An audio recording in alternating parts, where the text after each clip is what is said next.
Why, right after such a long record concerning the building up of God's dwelling place, it repeats the matter of Sabbath, repeated after the full revelation concerning God's dwelling place. We must find out why. And this should indicate that the Lord charged these builders and these workers to learn how to rest with the Lord. Don't just work and forget about the rest. Right? The Lord is charging you to do His work, but He would remind you, with the work for Him, you should learn how to rest with Him. If you only know how to work for Him, yet you don't know how to rest with Him, you have to know this is altogether against the divine principle. I didn't ask you to read the last few verses of this chapter 31. God worked for 6 days. Then on the 7th day, He started to work. But the Bible doesn't say mainly this way. It says He rested. He worked 6 days, right? He finished the Christian work. Then He rested on the 7th day. The 7th day is counted based on God. But to man, you just count. To man, Sabbath is the first day. Think about it. He worked 6 days and finished His work. Then He rested. I'm glad. I believe in the entire Old Testament, only one verse that tells us the Sabbath was not only rest to God, but also a refreshment. Yeah. Have you noticed? Right. At the very end of these 6 verses, Right. you have, I tell you, you have a little pause added. On the 7th day, He rested. In Genesis, it tells us the same thing. On the 7th day, He rested.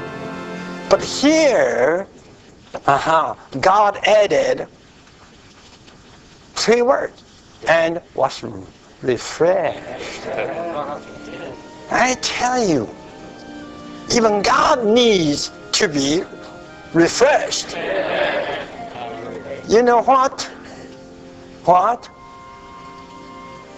To rest is one thing. To be refreshed is another thing.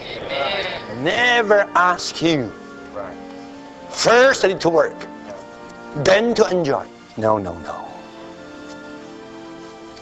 Firstly, God afford you to enjoy. I will do a work to build up your house, not to do a business. So I better do it every day, continually. God said, no. Even doing my divine work, doing the work for my home, for my building, for my worship, you still have what? To bear this sign. This is a sign. This is a sign. A sign signifying what?